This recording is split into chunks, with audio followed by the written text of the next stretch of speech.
Thank you, Mr. Speaker. I yield back the balance of my time. Mr. Forbes. Speaker. Mr. Speaker, on April 6th of this year, the President of the United States traveled halfway around the globe and in the nation of Turkey essentially proclaimed that the United States was not a Judeo-Christian nation.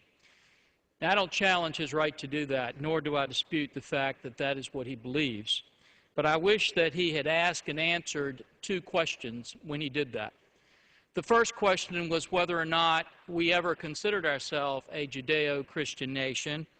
And the second one is, if we did, what was that moment in time where we ceased to be so? If you ask the first question, Mr. Speaker, you find that the very first act of the first Congress in the United States was to bring in a minister and have Congress led in prayer and afterwards read 4 chapters out of the Bible. A few years later, when we unanimously declared our independence, we made certain that the rights in there were given to us by our Creator. When the treaty was signed in the Treaty of Paris in 1783 that ended the Revolutionary War and birthed this nation, the signers of that document made clear that it began with this phrase, "In the name of the most holy and undivided Trinity."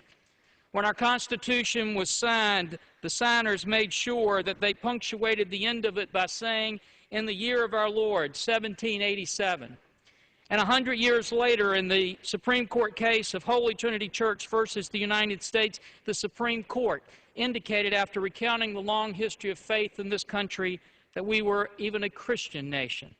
President George Washington, John Adams, Thomas Jefferson, Andrew Jackson, Abraham Lincoln, William McKinley, Teddy Roosevelt, Woodrow Wilson, Herbert Hoover, Franklin Roosevelt, Harry Truman, Dwight Eisenhower, John Kennedy, Ronald Reagan all disagreed with the President's comments and indicated how that the Bible and Judeo-Christian principles were so important in this nation. And Franklin Roosevelt even led this nation in a 6-minute prayer before the invasion of perhaps the greatest battle in history, in the invasion of Normandy, and asked for God's protection. And after that war, when Congress came together and said, where are we going to put our trust? It wasn't in our weapon systems or our economy or our great decisions here, but it was in God we trust, which is emboldened directly behind you.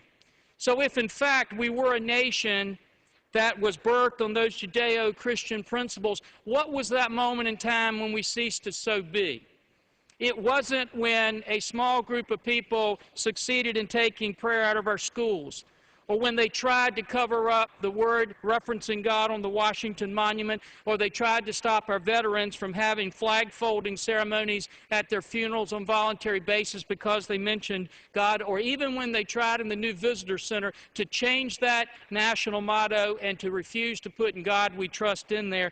No, Mr. Speaker, it wasn't any of those times, because they can rip that word off of all of our buildings, and still those Judeo-Christian principles are so interwoven in a tapestry of freedom and liberty that to begin to unravel one is to unravel the other.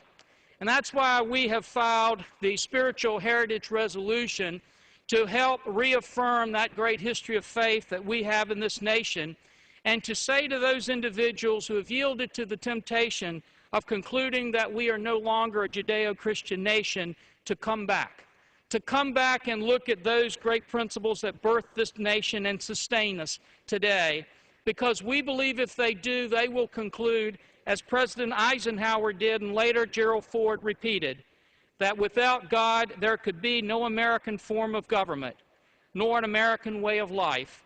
Recognition of the Supreme Being is the first expression of Americanism. Thus the Founding Fathers of America saw it, and thus with God's help it will continue to be. And Mr. Speaker, I yield back. Ms. Kaptur.